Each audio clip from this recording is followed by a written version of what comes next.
America used to make things. We built cars that roared, beer that tasted like freedom, ice cream that made kids smile for real. And then we sold the names, the logos, the soul. Today we're counting down 25 brands that were once as American as apple pie, and now belong to someone else. Buckle up, this one's gonna sting.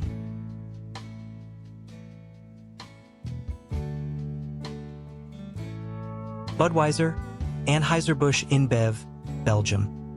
Budweiser used to be the king of beers. The cold one you cracked open at the lake house or after mowing the lawn. That Clydesdale commercial? Pure Americana. Then in 2008, Belgian giant InBev swallowed it whole for $52 billion. Now when you say, "This Bud's for you," someone in Brussels is quietly counting the money. We still drink it at tailgates, but deep down we know the Clydesdales are pulling for Europe now. America sold its national beer and kept the hangover. We used to say, "This Bud's for you." Now it's, "This Bud's for Brussels."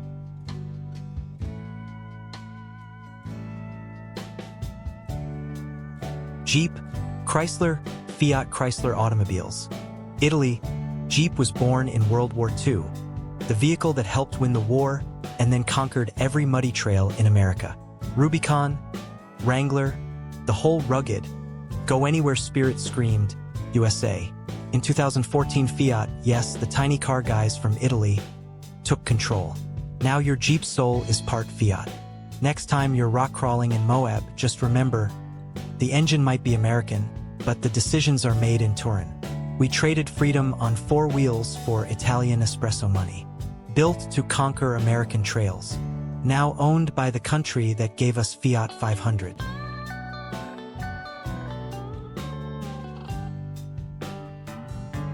Chrysler, Daimler Chrysler Fiat, Netherlands/Italy. Chrysler gave us the muscle car golden age. Chargers, Challengers, the Hemi growl that made every red-blooded American boy want to burn rubber. Then came the merger of equals with Daimler German, followed by Fiat, Italian Rescue. Today Chrysler is basically a subsidiary of an Italian-Dutch empire. The company that built the cars of Route 66 now reports to Amsterdam and Turin. We went from the Dodge boys to the Fiat boys. The company that built the muscle cars of the 60S now answers to Amsterdam and Turin.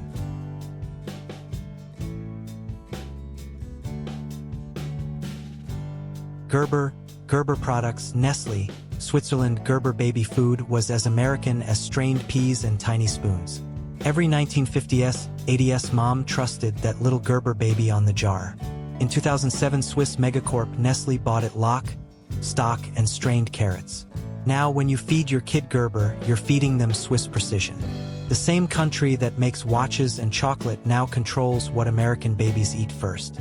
We outsourced our very first meal. Baby food that said, America's first choice. Now it's Switzerland's choice for American babies.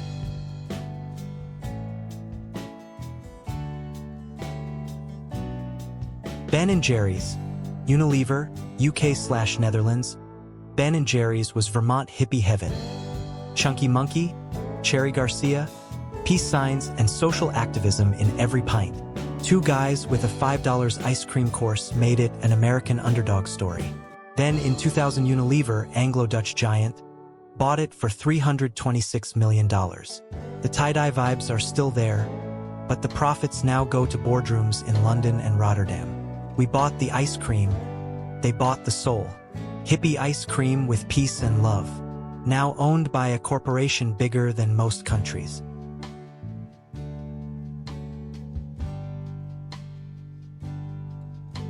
Burger King, Restaurant Brands International, Canada. Burger King was the rebellious little brother to McDonald's. Flame-grilled, have it your way. The crown logo that said, I'm American and I want options. In 2010, it merged into a Canadian holding company, now Restaurant Brands International. The Whopper is still flame-grilled, but the decisions are made in Toronto. We used to fight over Big Mac versus Whopper. Now we're just fighting over who owns the fight. Have it your way in Toronto.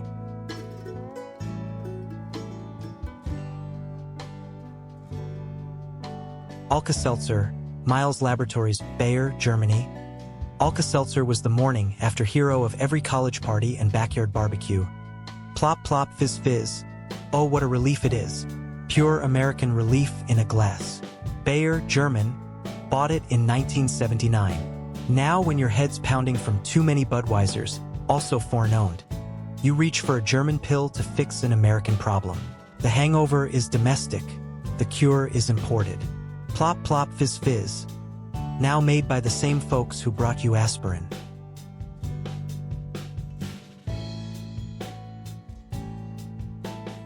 Good Humor Breyers, Unilever, UK/Netherlands. Good Humor trucks were summer in America. That jingle, the white suit, the ice cream bars that made every kid run.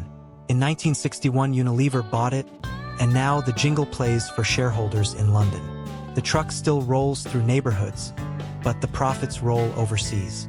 We traded the sound of childhood for a line item on a European balance sheet. Ice cream truck jingle of summer. Now the truck probably has a British accent.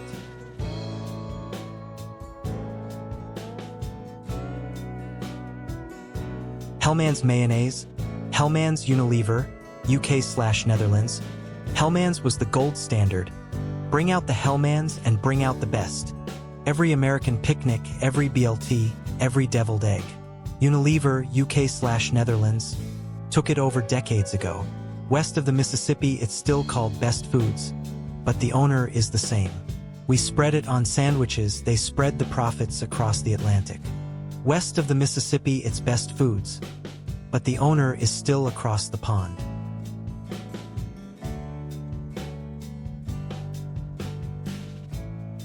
Libby's, Nestlé, Switzerland. Libby's canned pumpkin made every Thanksgiving pie possible. That orange can was as American as the holiday itself. Nestlé, Switzerland, bought it in 2007. Now when you carve the jack-o'-lantern and bake the pie, you're using Swiss-owned pumpkin. America's fall tradition outsourced to the land of chocolate and banks. Pumpkin pie filling every Thanksgiving. Now Switzerland says thank you.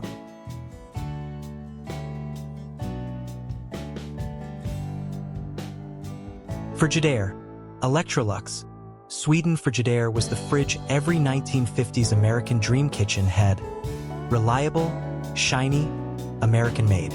Electrolux, Sweden, bought it in 1986. Now when your milk goes bad, blame Swedish engineering. The company that kept America cool for decades is now keeping Swedish shareholders warm. The fridge your grandma trusted. Now it's Swedish engineering calling the shots.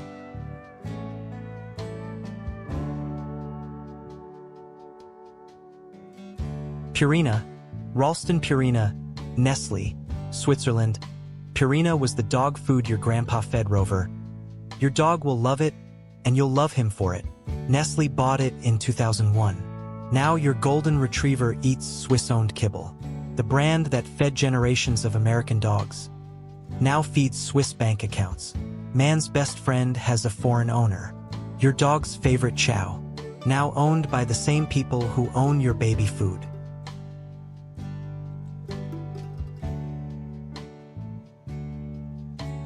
Rayovac, Spectrum Brands, Hong Kong-based parent. Rayovac batteries powered every American flashlight, remote, and kid's toy for decades. Long-lasting power you can trust. That was the promise. Now the parent company has heavy Hong Kong ties. Next time your smoke alarm beeps at 3 a.m., remember, the battery that keeps your family safe is being counted in Hong Kong dollars. We used to make our own power. Now we import it in more ways than one. American batteries for American flashlights. Now the power comes from Hong Kong.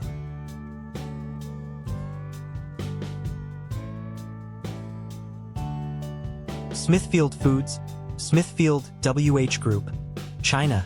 Smithfield was the biggest pork producer in America. Bacon, ham, sausage for every 4th of July grill. In 2013, China's WH Group bought it for $4.7 billion. Now, when you fry up that Sunday breakfast, you're feeding the Chinese economy. The hogs are still raised in Iowa, but the profits trot off to Beijing. We used to own the bacon. Now the bacon owns us. America's biggest pork producer. Now China owns the bacon.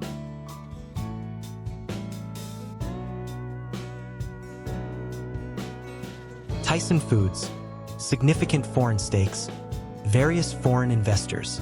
Tyson chicken nuggets were in every American lunchbox, every drive-thru, every backyard barbecue. The company built an empire on America's favorite chicken. Today, major chunks are held by foreign investors. When you bite into that crispy nugget, part of the money flies overseas. We still eat like kings, but the crown is shared with strangers. Chicken for every backyard barbecue. Parts of it now belong to everyone but us.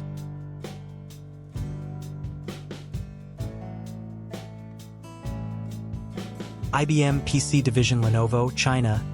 The IBM PC put a computer on every American desk in the 80s and 90s. The ThinkPad was the ultimate business warrior.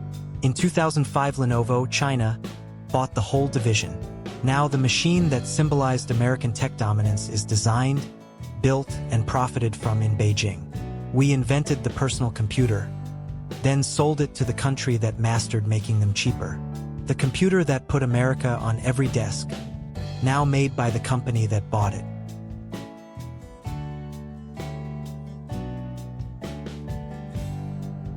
Volvo cars. Geely, China. Volvo was the safest car on American roads. The boxy station wagon every suburban mom trusted with her kids. Geely, China, bought it in 2010. Now your Swedish safety comes with Chinese ownership. The cars still crash test great, but the profits crash land in Hangzhou. We used to drive the safest. Now we drive someone else's investment. Even the safest Swedish car is now Chinese-owned. Confused yet?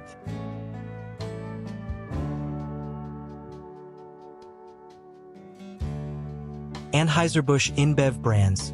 Miller, Stella Artois, Corona, etc. Belgium/Brazil. Anheuser-Busch wasn't just Budweiser, it was Miller, Rolling Rock, Shock Top, the whole American beer aisle. InBev, Belgium/Brazil, merged in 2008 and took it all. Now when you crack a cold one at the game, you're toasting shareholders in Brussels. We used to brew the beer of freedom. Now freedom brews for someone else. We don't just lose one beer, we lose the whole bar.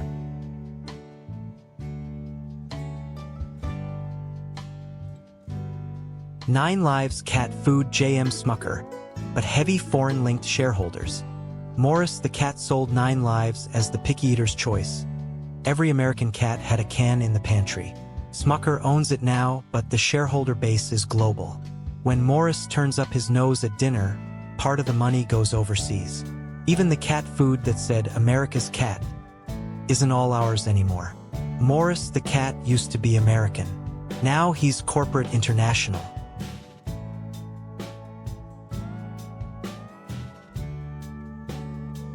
Chef Boyardee Conagra, dominant foreign shareholders. Chef Boyardee spaghetti and meatballs were the ultimate 1970s after-school meal, canned comfort in every kid's bowl. Conagra owns it, but foreign investors hold big stakes. When you heat up that can for nostalgia, you're sharing the profits worldwide. We used to feed our kids American comfort. Now comfort has an international address. Can spaghetti your mom heat it up? Now even the can feels foreign.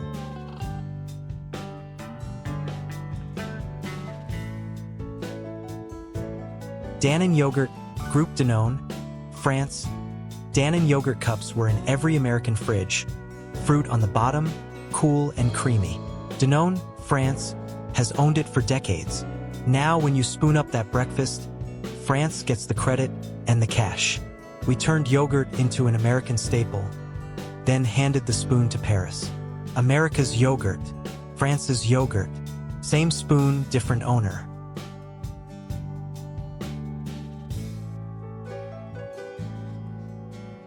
Mott's applesauce. Keurig Dr. Pepper heavy foreign stakes. Mott's applesauce was the side dish every American lunchbox demanded. Unsweetened, chunky, pure. Keurig Dr. Pepper owns it now, but foreign investors are all over the stock. When your kid scoops it up, part of the money sails away. We used to grow apples and make sauce. Now we grow shareholders overseas. Applesauce for every lunchbox. Now the applesauce has an accent.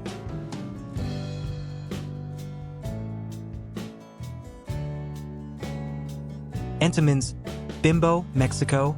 Entenmann's donuts, cakes, and pastries were the weekend treat in every American kitchen. That blue and white box meant family time. Grupo Bimbo, Mexico. Bought it in 2007. Now when you grab a donut for Sunday breakfast, Mexico gets the glory. We used to wake up to American sweetness. Now sweetness wakes up south of the border. Donuts and pastries for every American breakfast. Now baked with Mexican pride.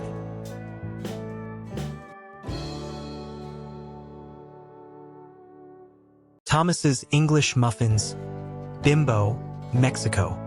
Thomas's English Muffins, with those famous nooks and crannies, were the foundation of every American Eggs Benedict and breakfast sandwich. Grupo Bimbo, Mexico, owns it now. When you fork split that muffin, part of the profit heads to Mexico City. We perfected the muffin, then exported the perfection. Nooks and crannies were American. Now they're global.